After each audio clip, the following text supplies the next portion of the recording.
இயேசு கிறிஸ்துவின் இனிய நாமத்திலே உங்கள் ஒவ்வொருவருக்கும் வாழ்த்துக்கள். நாம் இன்று பார்க்க இருப்பது பரிசுத்தவானாகிய லூக்கா எழுதின நற்செய்தி நூல், the gospel according to doctor Luke. இவர் ஒரு வைத்தியர், இவர் ஒரு சரித்திர ஆசிரியர், டிராவல் கம்பேனியன் ஆஃப் பால். அதோடு கூட இவர் ஒருவர் மட்டும்தான் ஒரு ஜென்டைலாக, இவர் ஒரு யூதனாக அல்ல, புற மதஸ்தனாக எழுதுகிறார். அப்படின்னா எழுதின எழுத்தாளர்கள் 40 பேர் எழுதியிருக்கிறார்கள். ஆனால் இவர் மட்டும் அதில் தனிப்பட்டு நிற்கிற காரியம், இவர் ஒரு யூதன் அல்ல.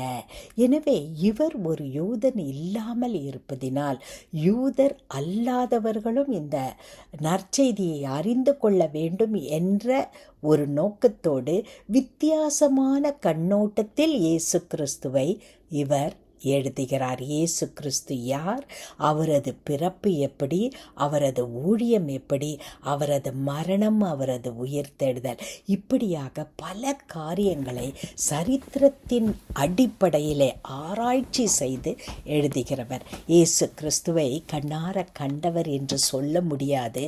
ஆனால் இவர் எழுதியிருக்கிற இந்த நற்செய்தி பல விவரங்களை, சரித்திர ஆசிரியராக இருப்பதின் மூலமாக பல விவரங்களை நமக்கு கொடுக்கிறது. இப்பொழுது இயேசு கிறிஸ்துவை குறித்து அநேகர் எழுதுகிறார்கள். ஆனால் அதிலே வேதாகமத்திலே நாம் பார்ப்பது மத்தேயு, மார்க்கு, லூக்கா, யோவான், இந்த 4 சுவிசேஷங்களை மட்டும்தான் நாம் பார்க்கிறோம். இந்த மத்தேயு எழுதும்போதே இயேசு கிறிஸ்துவை ஒரு மேசியாவாக பார்த்து, அவர் ஒரு யூதனாக, யூதர்கள் இயேசு கிறிஸ்துவை மேசியாவாக அறிந்து கொள்ள வேண்டும் என்ற கண்ணோட்டத்திலே அவர் எழுதுகிறார்.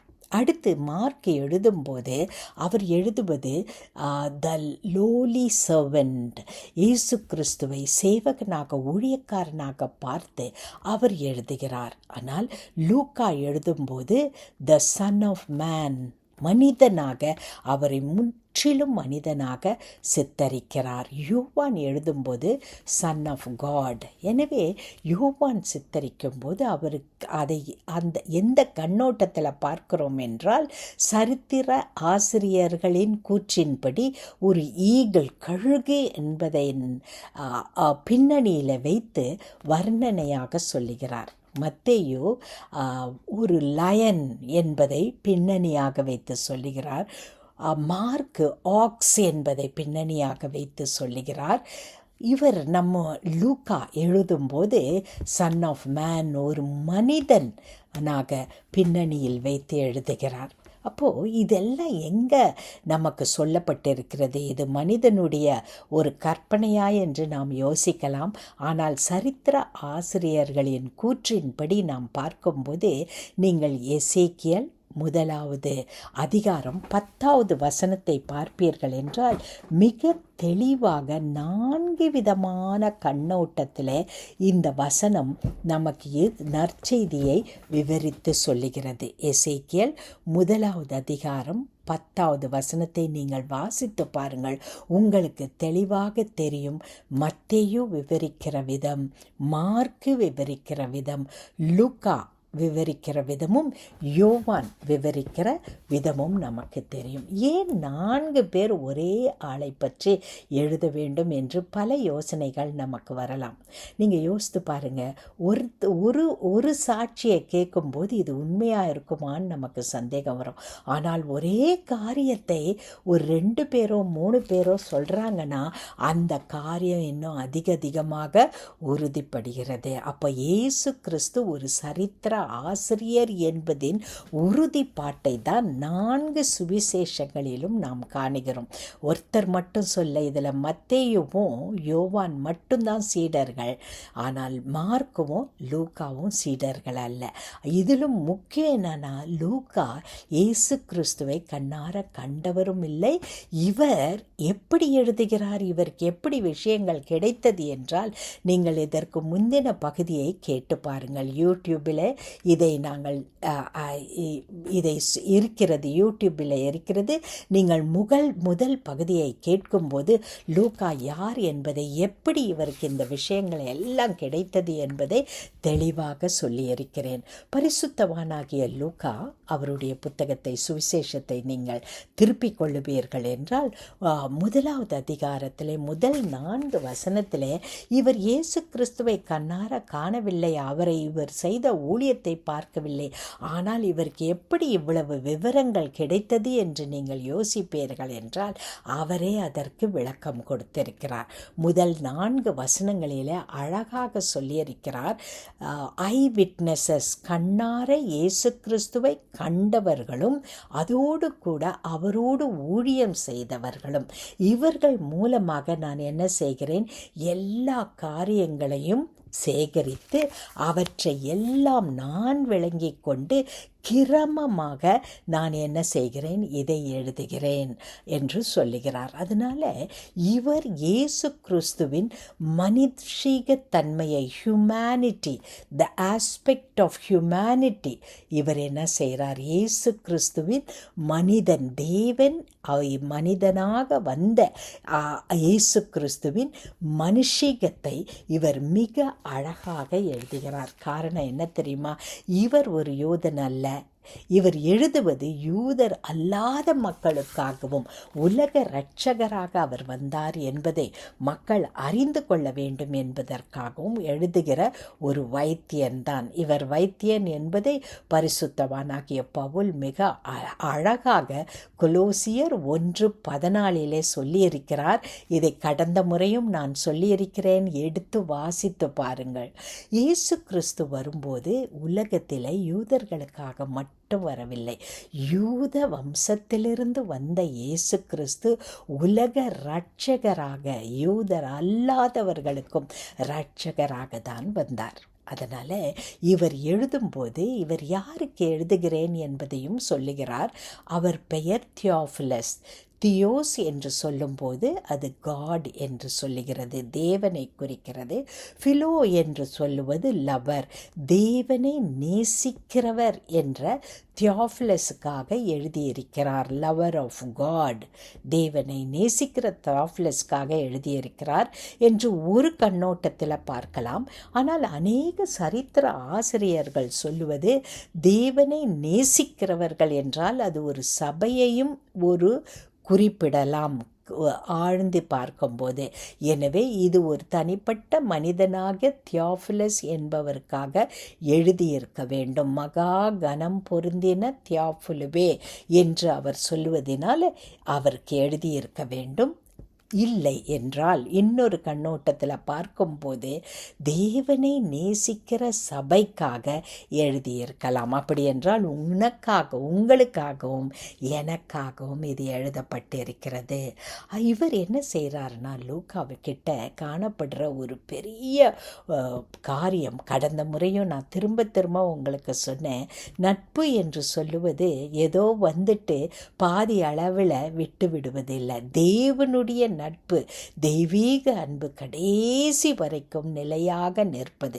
அதை தான் நாம் பரிசுத்தவானாகிய லூக்காவின் வாழ்க்கையில் பார்க்கிறோம். 2 தீமோத்தேயு 4வது அதிகாரம் கடைசி வசனங்களில் நீங்கள் பார்க்கும்போது அவர் சொல்லுவார், எல்லாரும் என்னை விட்டுட்டு போயிட்டாங்க, ஆனால் இவர் மட்டும் என்ன செய்கிறாரு, பரிசுத்தவானாகிய லூக்கா என்னோடு கூட இருக்கிறார் என்று மிக மிக ஆறுதலாக இவர் பரிசுத்தவானாகிய பவுல் சொல்லுவதை நாம் பார்க்கிறோம். இப்போ நம்ம என்ன செய்ய போகிறோம், இந்த புத்தகத்தின் விளக்கத்தை பார்ப்பதற்காக நாம் செல்கிறோம். 2வது வசனத்தில் நீங்கள் பார்க்கும்போது இதை எழுதினவர் எப்படி எழுதுறாருன்னா, ஐ விட்னஸஸ், கண்ணார இயேசு கிறிஸ்துவை கண்டவர்கள், அவரோடு நேரடியான தொடர்பு உள்ளவர்களுடைய வாக்குமூலங்களை எல்லாம் பெற்றுக்கொண்டு, அந்த வாக்குமூலங்களை பெற்றுக்கொண்ட இவர் என்ன செய்கிறாரு, கிரமமாக எழுதுகிறார். அதனால் இந்த 4 வசனங்கள், முதல் 4 வசனங்களை கடந்த முறையும் உங்களை வாசிக்க சொன்னேன்,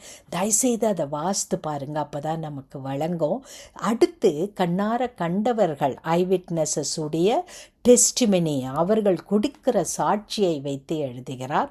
அதற்கு அடுத்தது those who ministered with the word, அந்த வார்த்தையை வைத்து தேவனோடு ஊழியம் செய்த, தேவ வார்த்தையை வைத்து ஊழியம் செய்தவர்களோடு கேட்டு அவர்களிடத்திலிருந்து பல காரியங்களை சேகரித்து இவர் எழுதுகிறார். இவர் ஒரு வைத்தியனாக இருப்பதின் மூலமாக இவருடைய எழுத்திலே இவர் சேகரிக்கிற அந்த சாட்சிகளிலேயே இவர் எழுதுகிற விதம், இவர் ஒரு வைத்தியன் என்பதை மிக தெளிவாக காட்டுகிறது. முதலாவது, அவர் யாரிடத்துல அவர் சாட்சியை பெற்றிருப்பார், கண்ணார கண்ட இவர் யார் என்று பார்க்கும்போது மிக மிக முக்கியமான சாட்சி நமக்கு எல்லாருக்கும் தெரியும், பரிசுத்தவாட்டியாகிய மரியம்மாள். ஏனென்றால் இயேசு கிறிஸ்துவின் பிறப்பை இவ்வளவு தெளிவாக, மிக மிக தெளிவாக, எந்த காலகட்டத்தில், எந்த சமயத்தில், எந்த சூழ்நிலையில், எப்படி என்ற எல்லா விதமான டீட்டெயில்ஸ், எல்லா விதமான விவரங்களையும் மிக அழகாக கொடுத்திருக்கிறார், தெளிவாக கொடுத்திருக்கிறார்.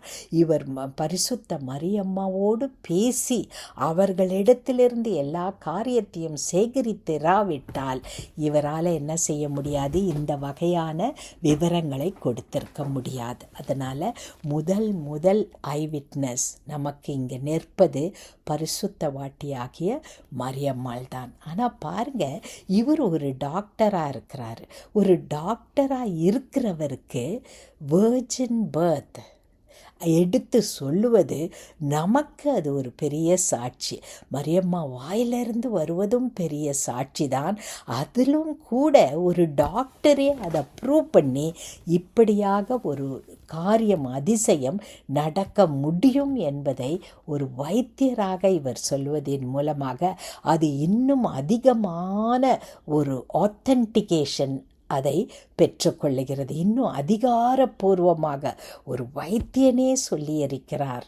அது நடந்த அவர்களுடைய வாழ்க்கையின் சாட்சி ஒரு பக்கம், அதை எடுத்து சொல்லுகிறது ஒரு வைத்தியன். இதை பார்க்கும்போது மிக ஆச்சரியமாக இருக்குது இல்லையா? ஒரு டாக்டர் நம்ம கிட்ட இந்த நடக்கவே நடக்காது என்ற காரியத்தை நடந்தது, ஏனென்றால் ஒரு வைத்தியனாக அதை அங்கீகாரம் செய்து கொள்ள முடிகிறது என்றால் இது பெரிய அதிசயம்.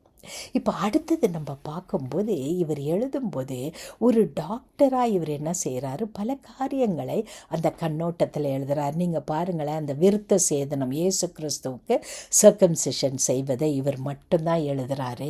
கெத்செமனே தோட்டத்தில் இவருடைய இரத்தத்தின் வேர்வையில் பெருந்துளிகளாக அந்த வேர்வை விழும்போது இரத்தத்தின் பெருந்துளிகளாக விழுந்ததுன்னு எழுதுகிறாரு. இப்படி ஒரு காரியம் சரீரத்தில் நடக்கக்கூடும் என்பதை மெடிக்கலாக இது ப்ரூவ் ஆகிருக்கிறது. இதற்கு ஒரு வார்த்தையும் இருக்குது, ஹெர்மடைட்ரோசிஸ். நான் ஸ்பெல்லிங் சொல்கிறேன் உங்களுக்கு. HERMATIDROSIS.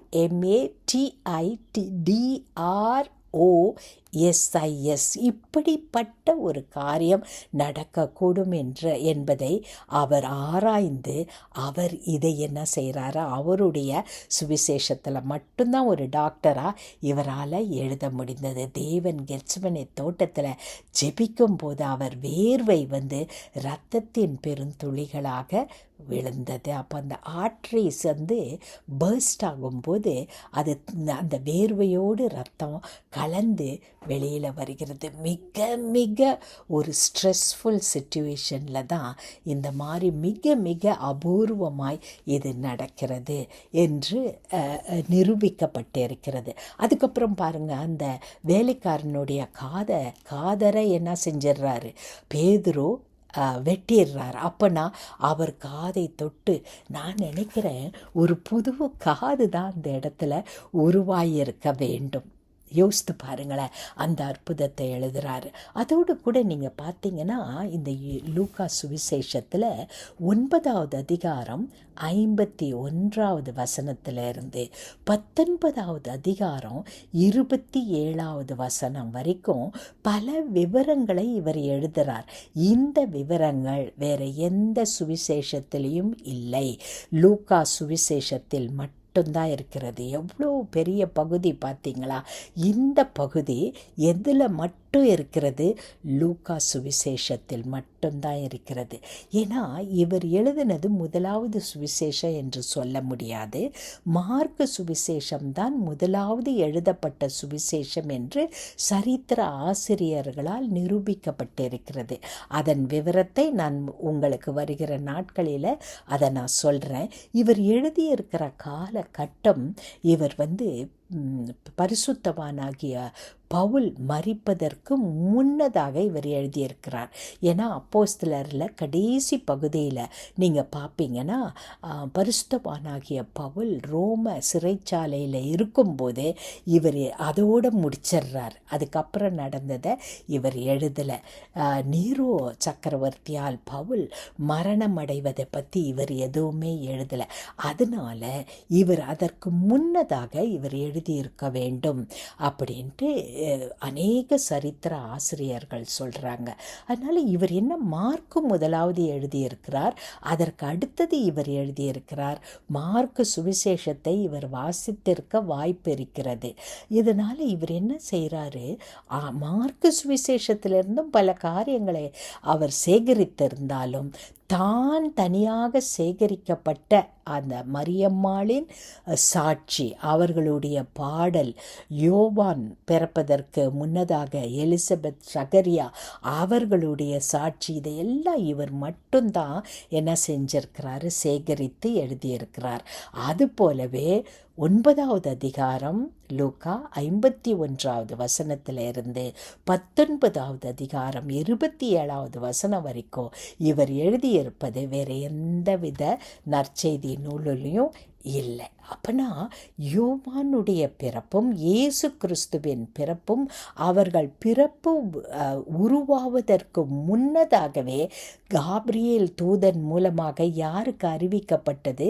சகரியாவுக்கு அறிவிக்கப்பட்டது. அப்போ இவர் ஒரு டாக்டராக இருந்து பல காரியங்களை ஒரு வைத்தியராக அவருடைய கண்ணோட்டத்தில் சொல்லுகிறார். நான் கடந்த முறை கூட உங்களுக்கு சொன்னேன், அநேக சுகத்தை பற்றி பேசுகிறாங்க, அநேக தேவன் கொடுத்த அற்புதமான காரியங்களை பற்றி 4 சுவிசேஷமும் சொல்லுது.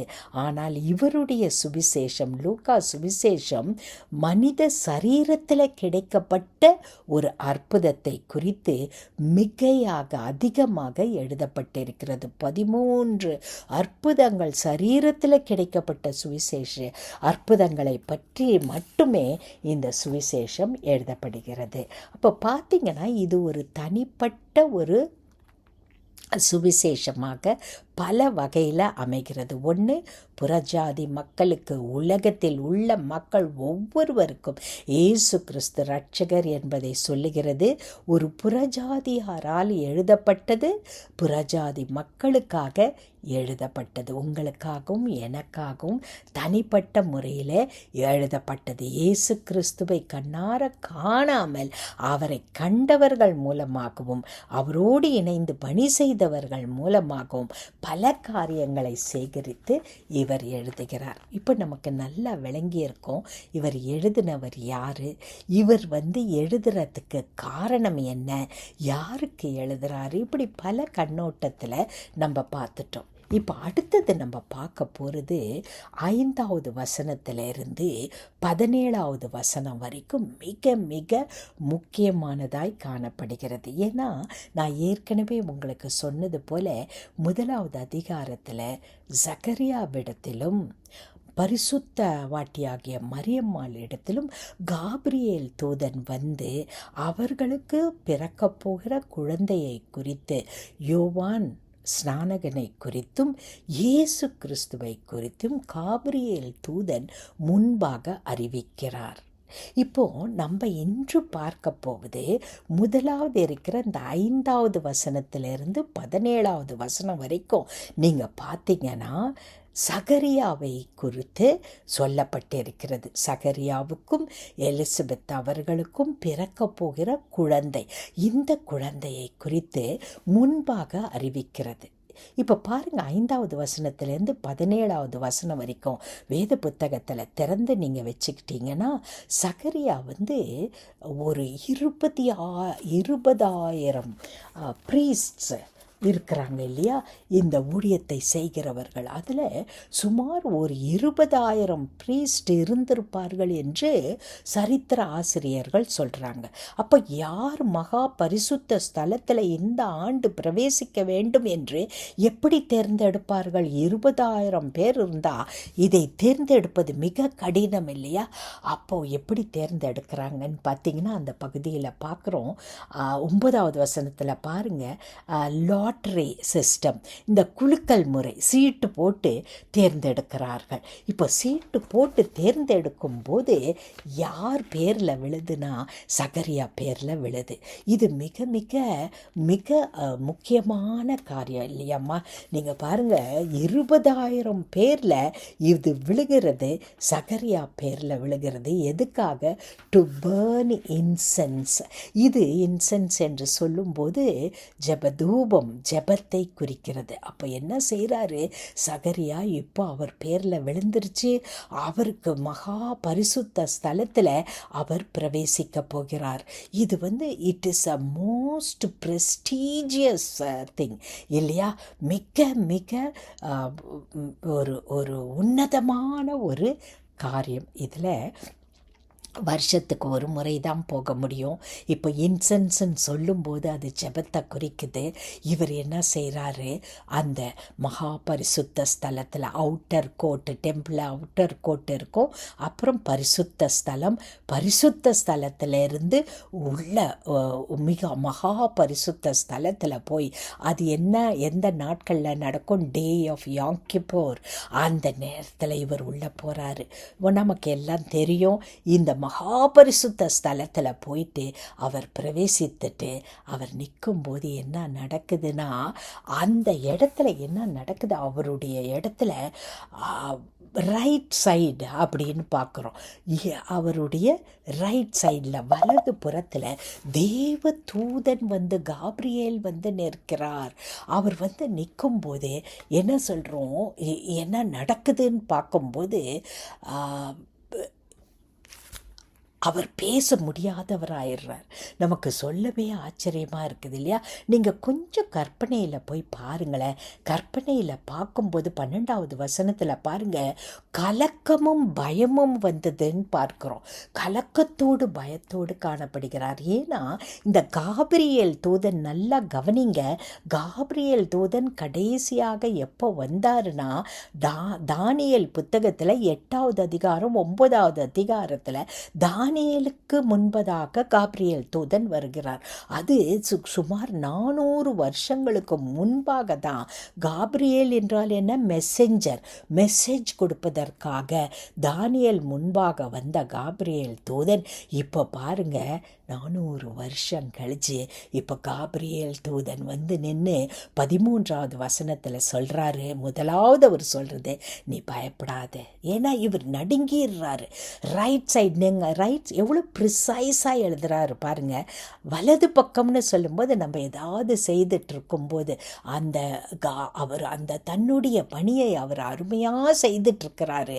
அவர் பணியை செய்து கொண்டு இருக்கும்போது திடீர்னு பார்க்கும்போது, வலது பக்கம் பார்க்கும்போது தூதன் நிற்கிறான். யோசித்து பாருங்களேன், கற்பனையில் வலது பக்கம் அப்படி தூதன் நிற்கும்போது நம்ம கண்ணு நேராக பார்த்துட்டு இருந்தாலும் அந்த வலது புறம் என்ன நடக்குதுன்றதை உடனே ஸ்பாட் அவுட் பண்ணிடும். அதனால் வலது பக்கம் தேவ தூதன் நின்று, காபிரியேல் தூதன் நின்று அவரை பார்த்து 13வது வசனம் பாருங்களேன்.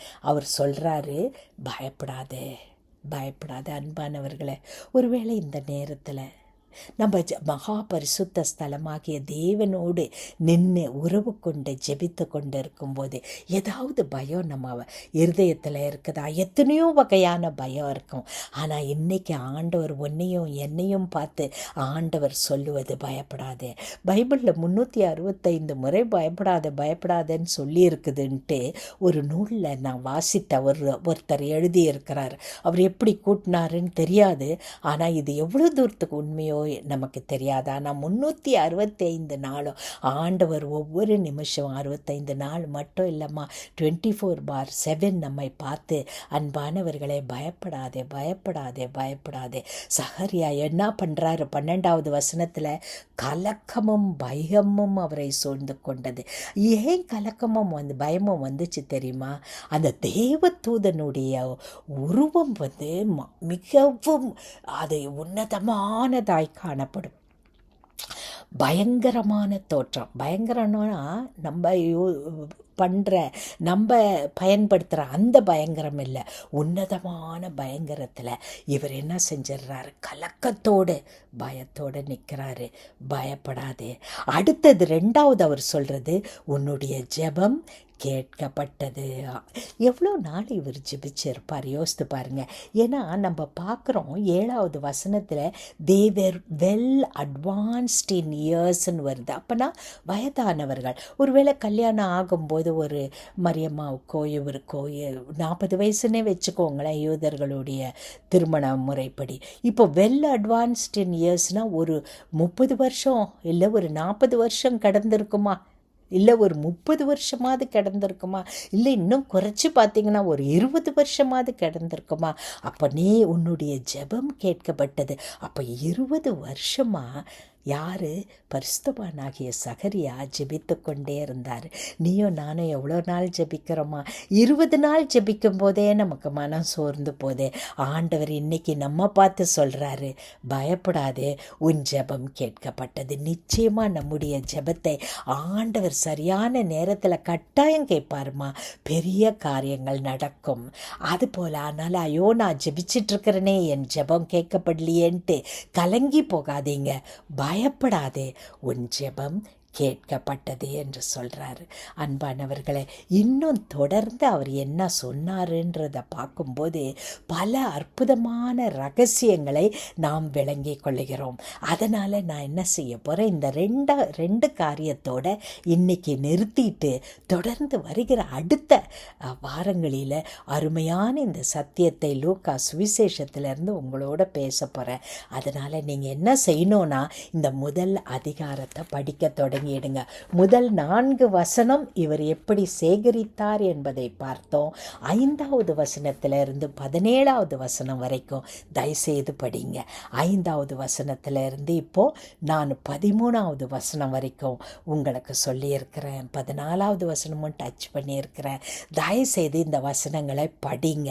நான் மிகவும் அவசரமாக செல்லாமல் நிதானமாக செல்வதற்கு காரணம், நீங்கள் என் கூடயே அந்த வசனங்களை படிக்க வேண்டும். இதை படிக்கும்போது தான் இதன் அற்புதத்தை நாம் விளங்கி கொள்ள முடியும். அதனால் இன்றைக்கி நம்ம என்ன கற்றுக்கொள்கிறோம்? நான் கலக்கத்தோடு இருக்கிறேன் சுவாமி, நான் பயத்தோடு இருக்கிறேன் சுவாமி, உலக பிரகாரமாக நான் பார்க்கும்போது நான் ஜெபிக்கிற இந்த காரியம் நடக்குமா? எனக்கு கலக்கமாக இருக்குது, பயமாக இருக்குது. தேவனே உம்முடைய பிரசன்னத்துக்கு வரும்போது ஒரு பயம் வந்துடுதே, கலக்கம் வருதே. உம்முடைய பிரசன்னம் என்னை ஆண்டவரே ஒரு பரிசுத்தமான பயத்தையும் பரிசுத்தமான கலக்கத்தையும் எனக்கு கொடுக்குதா ஆண்டவரே. ஆனால் நீர் என்னை பார்த்து உம்முடைய வசனத்தின் மூலமாக, தேவதூதன் மூலமாக இல்லை, தேவனுடைய வசனத்தின் மூலமாக அவர் நமக்கு சொல்லுவது, அன்பான மகளே பயப்படாது, அன்பான மகளே பயப்படாது, என் பிள்ளையே நீ பயப்படாத. இன்னைக்கு ஆண்டவர் அதை தான் சொல்லிட்டு இருக்கிறார். அதோட நிறுத்தல. அடுத்த வாக்கு தத்தம், உன் ஜெபம் கேட்கப்பட்டது. இதுக்கு மேலே என்ன வேணுமா? இதை தொடர்ந்து வருகிற அதிசயங்களை வருகிற வாரத்தில் நம்ம பார்க்கலாம். அதனால் என்னோடு கூட சொல்லுங்கள், ஆண்டவரே உம்முடைய பிரசனத்தில் எனக்கு என்ன கிடைக்கிறது? உன்னதமான உம்முடைய பிரசனம் ஆண்டவரே ஒரு பரிசுத்தமான பயத்தை எனக்கு கொடுக்குது. இந்த பரிசுத்தமான கலக்கத்தில், பரிசுத்தமான பயத்தில், என் ஜெபத்தில் உம்மோடு நான் உறவு கொள்ளும்போது நீர் என்னை பார்த்து வசனத்தின் மூலமாக என்று சொல்லுவது, பயப்படாதே, உன் ஜெபம் கேட்கப்பட்டது. சொல்லுங்க, நீங்களும் என்னோட கூட சொல்லுங்க, நான் பயப்பட மாட்டேன், என்னுடைய ஜெபம் கேட்கப்பட்டது. வாய் விட்டு சொல்லுங்க, நான் பயப்படுவதில்லை, என்னுடைய ஜெபம் கேட்கப்பட்டது. அன்பின் பரம தகப்பனே, அப்பா பிதாவே, எவ்வளவு அழகாக ஆண்டவரே நீர் பேசியிருக்கிறீர். 400 ஆண்டுகளுக்கு முன்பாக வந்த அதே காபிரியேல் தூதன், தானியேல் இடத்துல காணப்பட்ட தூதன் 400 ஆண்டுகள் கடந்து இப்பொழுது வந்து பயப்படாதே, உன் ஜெபம் கேட்கப்பட்டது என்று சொல்றார். எத்தனை காலம் ஆண்டவரே பரிசுத்தவானாகிய சகரியா ஜெபித்திருப்பார்.